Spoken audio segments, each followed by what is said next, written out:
Hello friends, അടുത്ത എപ്പിസോഡിൽ രാഹുലിന്റെ അരികിലേക്ക് എത്തിയ രാജിയെ ഒരു കുത്തുവാക്കുകൾ പറഞ്ഞ് രാഹുൽ വേദനിപ്പിക്കണം. നീ എൻ്റെ ജീവിതത്തിലേക്ക് വരാൻ ഞാൻ ഒരിക്കലും ആഗ്രഹിച്ചില്ല എന്നും നിനക്ക് ഞാൻ തന്ന സ്വാതന്ത്ര്യം, ഞാൻ നിനക്ക് തന്ന സമ്മാനങ്ങൾ, അതൊക്കെ നിനക്ക് ഞാൻ ഇട്ടിരുന്ന വിലയായിരുന്നു. അതാണ് നിനക്ക് തന്ന സമ്മാനങ്ങൾ ഓരോന്നും. എന്നാൽ ആ സ്വാതന്ത്ര്യം നീ മുതലെടുത്ത് എൻ്റെ ജീവിതത്തിലേക്ക് വന്ന് കയറാമെന്ന് കരുതിയത്, അതാണ് നിനക്ക് പറ്റിയ തെറ്റ്. ഒരിക്കലും നിന്നെ ഞാൻ എൻ്റെ ഭാര്യയെ അംഗീകരിക്കില്ല. നിന്നെ കൊന്നിട്ടാണെങ്കിലും ശരി, ഞാൻ എൻ്റെ ജീവിതത്തിൽ നിന്ന് നിന്നെ ഞാൻ ഒഴിവാക്കുക തന്നെ ചെയ്യും.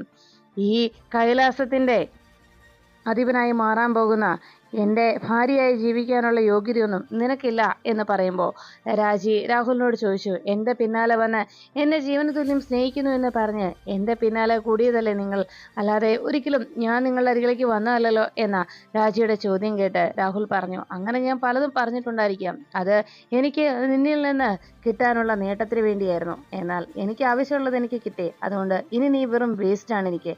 അതിനാൽ ഇനി നീ എൻ്റെ കൂടെ ഉണ്ടാകണമെന്ന് ഞാൻ ഒരിക്കലും ആഗ്രഹിക്കുന്നുമില്ല. ഒരു കാലത്തും നീ എൻ്റെ കൂടെ വേണ്ടതാനും. അതുകൊണ്ട് തന്നെ നിന്നെ എങ്ങനെ ഒഴിവാക്കണമെന്ന് എനിക്കറിയാം. മര്യാദയ്ക്ക് ഇവിടെ നിന്ന് നീ സ്വയം ഒഴിഞ്ഞു പോവുകയാണെങ്കിൽ അത് നിനക്ക് നല്ലത്. അല്ല എന്നുണ്ടെങ്കിൽ നിന്നെ എൻ്റെ ജീവിതത്തിൽ നിന്ന് ഒഴിവാക്കേണ്ടത് ഏത് വിധേനയാണെന്ന് എനിക്കറിയാം. ഒരിക്കലും നിന്നെ ഞാൻ എൻ്റെ ഭാര്യയെ അംഗീകരിക്കില്ല എന്ന് പറഞ്ഞ് ദേഷ്യപ്പെട്ടുകൊണ്ട് രാഹുൽ നിൽക്കുമ്പോൾ അവിടേക്ക് ദേവയാനി എത്തിച്ചേരുന്നു.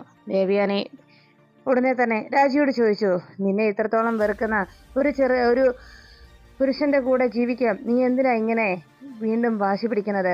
അവനൊട്ടും ഇഷ്ടമില്ലാത്ത പിന്നെ നിനക്ക് എന്തിനാണ് അവനെ? ഒരിക്കലും അവൻ നിന്നെ ആഗ്രഹിക്കുന്നില്ലെന്നും നിന്റെ കൂടെ ജീവിക്കാൻ ആഗ്രഹിക്കുന്നില്ല എന്നും നിന്നെ ഭാര്യയെ അംഗീകരിക്കില്ല എന്നും പറയുന്നു. പിന്നെ എന്തിനാ നീ ഇങ്ങനെ കടിച്ചു തൂങ്ങുന്ന? ഇറങ്ങി പൊയ്ക്കൂടെ നിനക്ക് എന്ന് ചോദിച്ച് രാജിയെ കുറ്റപ്പെടുത്തുന്നു. രാജി ആ വാക്കുകൾ കേട്ട് വിഷമിക്കുമ്പോൾ അവിടേക്ക് മഹി എത്തി. മഹി വന്ന് ചോദിച്ചു, എന്താ ഇവിടെ പ്രശ്നം? എന്തിനാ രാജി കരയുന്നത് എന്ന് ചോദിച്ചപ്പോൾ ദേവയാനിയും രാഹുലും പറഞ്ഞു, അറിയില്ല, എന്ത് കാരണത്താലാണെന്ന് ഇവൾ കരയുന്നതെന്ന് ഞങ്ങൾക്ക് അറിയില്ല എന്ന് പറയുമ്പോൾ രാജിയോട് മഹി ചോദിച്ചു, എന്താ രാജി? അപ്പോഴേക്കും രാഹുൽ പറഞ്ഞു, ഏട്ടാ, ഇവൾ ഓരോന്നും പറഞ്ഞ് എൻ്റെ ജീവിതത്തിൽ വെറുതെ കടിച്ചു തൂങ്ങി വന്നതാണ്. ഒരിക്കലും എനിക്ക് ഇവളെ അംഗീകരിക്കാനാവില്ലേട്ടാ എന്ന് പറയുമ്പോൾ മഹി പറഞ്ഞു, അതെ, പോലീസ് ഇടപെട്ട കേസാണിത്. അതുകൊണ്ട് തന്നെ ഇവളെ രാജിയെ അങ്ങനെ കുറ്റപ്പെടുത്തുകയോ വേദനിക്കുകയോ ഒന്നും ചെയ്യരുത്. രാജിക്ക് എന്തെങ്കിലും സംഭവിച്ചാൽ അതിനുള്ള ഉത്തരവാദിത്വം രാഹുൽ നീ പറയേണ്ടി വരും എന്ന് പറയുമ്പോൾ ഉടനെ തൽക്കാലം രാഹുലിന്റെ ഭാര്യയാണ് ഈ വീടിന്റെ മരുമകൾ. അതുകൊണ്ട് തന്നെ ഇനിയും രാജിയെ വിഷമിപ്പിക്കാൻ നോക്കരുതാരും. രാജി ഇപ്പോൾ ഈ വീട്ടിലെ മരുമകളാണെന്ന് രാഹുലിനോടും ദേവയാനിയോടും ഒക്കെ പറയുമ്പോൾ ഇരുവരും പറഞ്ഞു, ഒരിക്കലും ഞങ്ങൾക്കത് അംഗീകരിക്കാനാവില്ല എന്ന് പറഞ്ഞ് എൻ്റെ അമ്മയുടെ തീരുമാനത്തിനപ്പുറത്ത് എനിക്കൊരു തീരുമാനമില്ല എന്ന് പറഞ്ഞുകൊണ്ട് അവിടെ നിന്ന് രാഹുലും ദേവയാനിയും പോകുന്നു. ഈ സമയത്ത് മഹി രാജിയെ നോക്കിയിട്ട് പറഞ്ഞു, രാജി, നീ വിഷമിക്കാതെ, തൽക്കാലം രാഹുലിൻ്റെ ഈ പെരുമാറ്റത്തിലൊക്കെ നിനക്ക് വിഷമമുണ്ടാവുമെന്നറിയാം. എങ്കിലും തൽക്കാലം രാഹുലിന്റെ സ്വഭാവം മാറുന്നതിന് വേണ്ടി നീ പ്രാർത്ഥിക്കുക. കുറച്ചുനാൾ കഴിയുമ്പോൾ എല്ലാം മാറിക്കോളും എന്ന് മഹി രാജിയെ സമാധാനപ്പെടുത്തുമ്പോൾ രാജി പറഞ്ഞു, എങ്കിലും സാർ, എനിക്കൊരു കാര്യം പറയാനുള്ളൂ. ഞാൻ കാരണം സാറ് ഗംഗേജിയെ വെറുക്കരുത്. ഗംഗേജി എനിക്ക് സഹായം ചെയ്തു എന്നത് ഒഴിച്ചാൽ മറ്റൊന്നും ഗംഗേജി ഇക്കാര്യത്തിൽ ഇടപെട്ടിട്ടില്ല. പാവമാണ് ഗംഗേജിയെ സാറ് മാത്രം അകറ്റി നിർത്തരുതെന്ന് പറഞ്ഞു ആകെ വിഷമത്തോടെ ഗംഗയെക്കുറിച്ച് മഹിയോട് പറയുമ്പോൾ മഹി അതിന് മറുപടി ഒന്നും പറയാതെ അവിടെ നിന്ന് മടങ്ങുന്നു. ഈ സമയത്ത് കിച്ചണിൽ ജോലി ചെയ്തുകൊണ്ടിരിക്കുന്ന ഗംഗയ്ക്ക് അരികിലേക്ക് രാജി എത്തി. ആകെ വിഷമത്തോടെ രാജി സങ്കടങ്ങൾ പറയുമ്പോൾ രാജിയോട് ഗംഗ പറഞ്ഞു, ഒരിക്കലും രാഹുലേട്ടന് ചേർന്ന ഒരു പെൺകുട്ടിയല്ല മോളെ നീ. നിന്നെ പോലെ ഒരു ഭാര്യ രാഹുലേട്ടൻ ഒരിക്കലും അർഹിക്കുന്നില്ല. എങ്കിലും ഇപ്പോൾ ഞാൻ അന്ന് മോളോട് പറഞ്ഞതായിരുന്നില്ലേ, രാഹുലേട്ടൻ ഒരിക്കലും മോളെ സ്വീകരിക്കാൻ തയ്യാറാവില്ല എന്ന്. അത് കേട്ട രാജി പറഞ്ഞു, ശരിയായിരുന്നു, പക്ഷേ എന്നോട് പറഞ്ഞത് എന്നെ ജീവന തുല്യം സ്നേഹിക്കുന്നെന്നും എന്നും എൻ്റെ കൂടെ ഉണ്ടാകുമെന്നും എനിക്ക് വാക്കു തന്നതാണ്. ആ വിശ്വാസത്തിലല്ലേ ചേച്ചി ഞാൻ അയാളോടൊപ്പം ജീവിക്കാൻ തയ്യാറായത്. അത് കേട്ട ഗംഗ പറഞ്ഞു, മോളെ, നമ്മൾ പെൺകുട്ടികൾ മനസ്സിലാക്കേണ്ടതൊന്നുണ്ട്.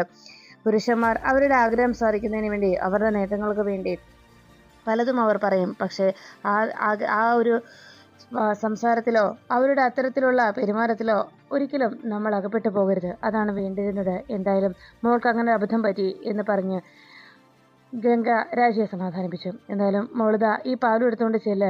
അവിടെ രാഹുലേട്ടൻ്റെ റൂമിലേക്ക് പൊയ്ക്കോ എന്ന് പറഞ്ഞ് ഒരു ഗ്ലാസ് പാലെടുത്ത് രാജിയുടെ കയ്യിൽ ഏൽപ്പിച്ചു. രാജി പാലുമായി രാഹുലിൻ്റെ റൂമിലേക്ക് എത്തിയതും രാഹുലേട്ടാ എന്ന് വിളിച്ചപ്പോൾ, നിന്നോടാരാ എൻ്റെ റൂമിലേക്ക് വരാൻ പറഞ്ഞത്? എൻ്റെ ഭാര്യയെ ഇവിടെ ജീവിക്കാമെന്നാണോ നീ കരുതുന്നത്? ഒരിക്കലുമില്ല. ഞാൻ പറഞ്ഞല്ലോ, നിന്നെ ഞാൻ ഒരിക്കലും എൻ്റെ ഭാര്യയായി കാണില്ല. എൻ്റെ അമ്മയുടെ തീരുമാനങ്ങൾ മാത്രമാണ് എൻ്റെ ജീവിതത്തിൽ എൻ്റെ നല്ലൊരു ഭാവിയാണ് നീ ഇല്ലാതാക്കിയത്. എൻ്റെ അമ്മയുടെ സ്വപ്നങ്ങളെല്ലാമാണ് നീ തല്ലിക്കുഴിച്ചത്. അതുകൊണ്ട് തന്നെ ഒരിക്കലും നീ എൻ്റെ ഭാര്യയായി ഇവിടെ ജീവിക്കില്ല. നിന്നെ ഞാൻ ഏത് വിധേനയും എൻ്റെ ജീവിതത്തിൽ നിന്ന് ഞാൻ ഒഴിവാക്കുക തന്നെ ചെയ്യും. പിന്നെ നിന്നെ സഹായിച്ച ആ ഗംഗയുണ്ടല്ലോ, അവളെയും ഞാൻ വെറുതെ വിടില്ല എന്ന് പറഞ്ഞ് ഗംഗയെയും കുറ്റപ്പെടുത്തി രാഹുൽ സംസാരിക്കുന്നു. അവസാനം വിഷമത്തോടെ രാജി പുറത്തേക്ക് ഇറങ്ങി വരുമ്പോൾ രാജിയുടെ അരികിലേക്ക് എത്തി ഗംഗ രാജിയെ സമാധാനിപ്പിച്ചു. മോളെ, നീ ഇങ്ങനെ സങ്കടപ്പെടാതെ, എന്തിനും ഒരു പരിഹാരം നമുക്ക് കണ്ടെത്താൻ കഴിയും. എല്ലായ്പ്പോഴും ഇങ്ങനെ സങ്കടത്തോടെ ജീവിച്ചിട്ട് കാര്യമില്ല. എന്തിനേയും മനഃശക്തിയോടെ നേരിടണം. എപ്പോഴും നിനക്കൊപ്പം ഞാനുണ്ടാകും. ഒന്നുകൊണ്ടും ഒന്നും ഓർത്തും സങ്കടപ്പെടരുത് എന്ന് പറഞ്ഞ് ഗംഗ രാജിയെ സമാധാനപ്പെടുത്തുമ്പോൾ അവിടേക്ക് രാഹുൽ എത്തുന്നു. അത് ശരി, അപ്പോൾ നീയാണല്ലേ ഇവളെ എല്ലാ സപ്പോർട്ടും കൊടുത്ത് ഇവളെ ഇവിടേക്ക് പറഞ്ഞയച്ചത്? എൻ്റെ ജീവിതം തകർത്ത് നിന്നെ ഞാൻ വെറുതെ വിടില്ല ഗംഗെ എന്ന് പറയുമ്പോൾ രാഹുലിനോട് ഗംഗ പറഞ്ഞു, രാഹുലേട്ടാ സൂക്ഷിച്ച് സംസാരിക്കണം. എൻ്റെ നേരെ രാഹുലേട്ടൻ ശബ്ദം ഉയർത്തുമ്പോൾ അതിൻ്റെ കാരണം എന്താണെന്നുകൂടി, ആരാണ് ഇതിനെല്ലാം വഴിയൊരുക്കിയതെന്നുകൂടി സ്വയം ഒന്ന് ആലോചിച്ചാൽ നന്നായിരിക്കും എന്ന് ഗംഗ രാഹുലിനെ കൂടി ഓർമ്മിപ്പിക്കണം. ആ സമയത്ത് ഗംഗ രാജിയെ സമാധാനിപ്പിച്ചു. മോള് വിഷമിക്കാതെ, രാഹുലിൻ്റെ ഏട്ടൻ ഒരിക്കൽ മോളുടെ വില മനസ്സിലാക്കും. മോളുടെ അരികിലേക്ക് എത്തും. മോളായിരുന്നു ശരിയെന്ന് പറയും.